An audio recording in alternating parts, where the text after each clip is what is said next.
This is All Things College and Life. Hey Aarav, good to see you, man.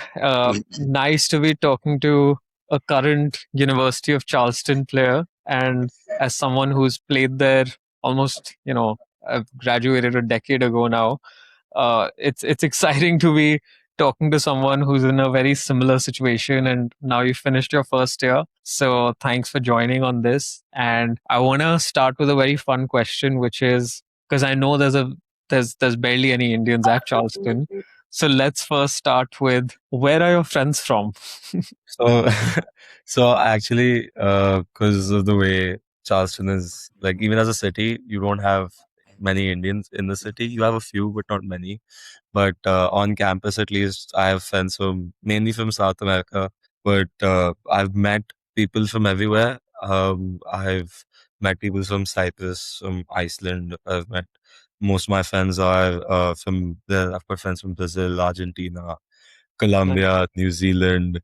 Then I have a friend from Kenya. So it's basically the whole, like, a very different thing because especially when you're here in India, you're like, oh, God, my friends are from here. We live down the yeah. road. But then when you go to like a different university altogether, you see that there are people from everywhere. But Mm. yeah, as I was telling you before, all roads lead back to India only. Like, like when I was saying that one of my friends from South Africa, he was telling me how he and his family used to watch Bollywood movies every single Sunday. And at the end of the day, I realized that it's a very small world because I have a friend from New Zealand Yeah. who used to be roommates with one of my ex academy mates from Reliance. So it's very, like, we were literally just sitting on a dinner table and he was like, "Oh, I know one Indian. His name is Mikhil." And I was like, "Oh, wait, is it this Mikhil?" And he was like, "Yeah, how do you know him?" I was like, "Oh, I've known him since I was like 12 years old." I mean, Wow. yeah, so yeah, it's a really small world at the end of the day, but again, you just realize how huge it is when you have people from so many different nationalities and from so many different countries. So yeah, Yeah. Has yeah. there been any change in you or a learning that you've got from making friends from across the world? I think a lot of my friends when I came back this time, the first time they didn't say it as much, but this time a lot of my friends said that, "Oh, we can see that you have changed as a person." I think it just changed your overall perspective on life. I think because you realize that so many different people go through so many different things at the same time as you. And even though there are so many different parts of the world, everybody at the end of the day has the same purpose and has the same situations that they deal with. Maybe the context of those and the severity of the situations are very, like, drastic, but at the end of the day, I think everybody goes through the same situations, and mostly you can understand from how people speak, and it's taught you how to adapt to new environments because Sure. it's not easy to go into a place where everybody's so culturally different and people are so different mentally. They think on a different tangent altogether. But then when you actually sit down with them and you actually have a conversation with them, like, free of judgment, free of everything, I think you understand people in a better sense, which is one thing that I really like. And I am a pretty social person, so while talking to everyone, you just understand how people either perceive you or how you can perceive other people and how you can understand people even though they're so different from you. But at the end of the day, everybody's pretty much similar. So yeah, Yeah. It sounds yeah, awesome. I yeah. think you're right. It gives you a lot more perspective on how the world works, gets you Mhm. out of your own little bubbles that we've created. Yeah. Not just in India, but I think every part of the world, we all create our own bubbles of the world we live in. So gets you out of that too. Awesome. So coming to soccer now, which, look, academically, I know you've been doing well. We spoke about your GPA. You're maintaining a 4.0. So I think everything's been great on that front. Coming to soccer, though, you came from a very competitive environment in Mumbai, and you knew that going to Charleston, which is like one of the topmost NCAA Division Two programs for men's soccer, you knew it was going to be very competitive. The coach had told you there is a first team, a second team. You might start on the second team to begin with. Your goal, of course, was how do I eventually break into the first team? Hmm. But now you've spent a year. and you've seen both sides of it, first team, second team, how the entire program works. So tell me a little bit about how the soccer experience has been for you. Yeah, so I think it has been great and it has been tough at the same time. Great because I have learned so much more about myself, and I've learned about so many different styles of when it comes to football or soccer, as I should say now. After years, I think I need to adapt. But no, I think it's been great.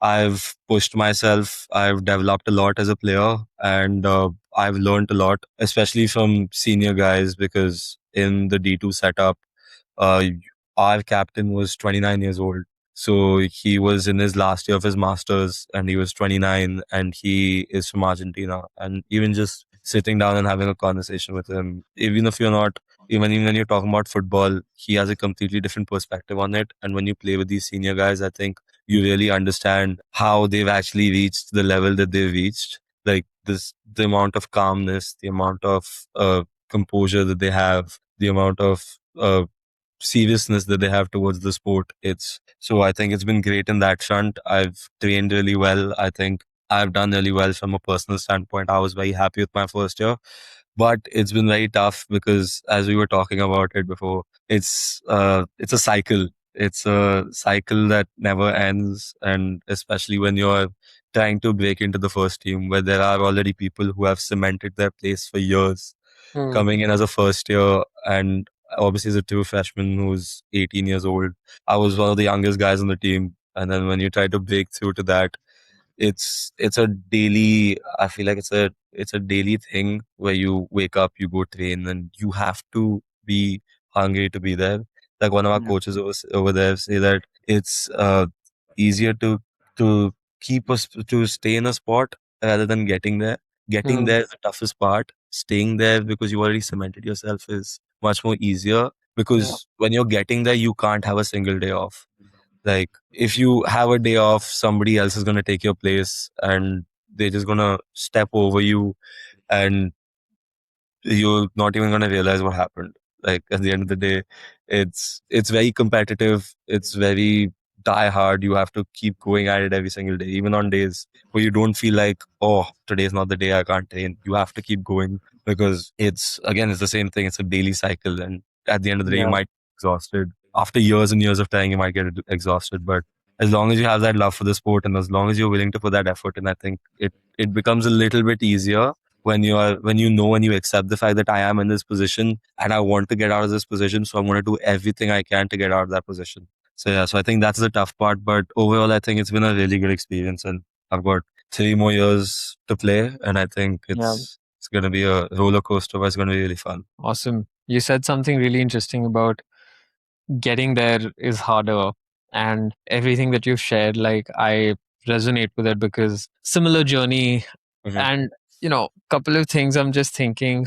One, I would like to hear your perspective on, I mean, what does it take for you to kind of reset every day? Because there is physical, and more than physical, it's just mental exhaustion when you're on that journey of, getting there, but still sometimes questioning, am I getting there? Is there going to be an external validation where my coach picks me, where I become, I go into the first team or I become the first choice keeper? So you're looking for these sort of validations as well. Eventually, the goal is, of course, to be on that pitch and play the Mhm. actual sport and not be on the bench. So, how do you sort of deal with that reset after going from feeling mentally exhausted to I need to be back there again? I need to be doing the same thing day in, day out. Yeah, so I think luckily for me, I have been in a very competitive setup since I was 12, because I was in Reliance where it's die hard competition. Hmm. Everybody wants to play because the end goal is to reach that ISL contract. So over there also, as you get to like older age groups, playtime is not guaranteed. So it's whoever's best is played. And so over there, luckily, I found a way that I realized that you need to reset, because if you don't reset and you keep sticking at it, after a week you'll feel great, but then after a Hmm. month you're going to crash, and that's the reality of it. So I think how I reset personally is I just speak to people back home. Like it's always been a thing in my life where I've always been like put out there as the guy who plays football. So, and my life has always revolved around football, and I think it always will for like a really, really long time. So I think feeling that humanity side of it, I feel, where you go back to just being a regular person, you don't talk about football. Don't. I have this rule that after like 10 p.m., I don't think about football. I don't talk about it. I That's feel like, probably because you're asleep after 10 p.m.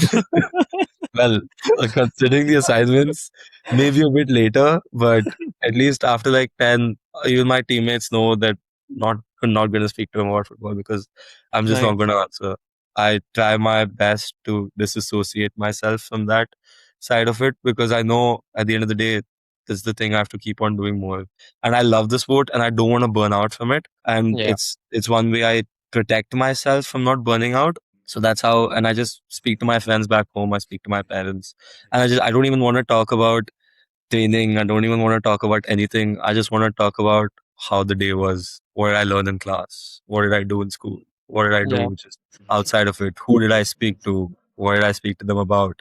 Just I'd like to disassociate myself completely from the football side because I know the second I wake up, it's endless. It's endless. It's endless. It's endless for at least 8 to 12 hours where I'm just either in the gym or even when I'm in class, I'm thinking about training that's afterwards. Then you prepare Yeah. yourself the whole day.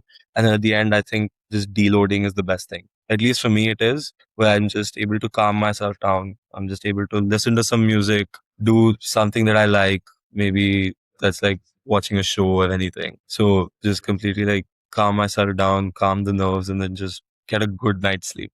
It's the most important. Yeah. But Oh, that's awesome, man. I think that's a very wise thing that you do, the switching off and sort of not talking about the sport after a certain point. Because, yeah, at some point, it becomes like work. Yes, we all started playing sports for a certain reason. It brought joy into your life, but and it still does, right, when you're in that setup, but it also sometimes is so draining yeah, that it can feel a bit like work. And just like you switch off from work, I think the way you're trying to switch off for a little bit from the sport also does help. yeah, it does. Awesome, Arif. This is super useful, short and sweet, Yeah, and wishing you luck for your upcoming season. perfect. Thank you so much. If you enjoyed this podcast, make sure you subscribe, like, and comment. You can find us on YouTube, Spotify, Apple Podcasts, and Instagram.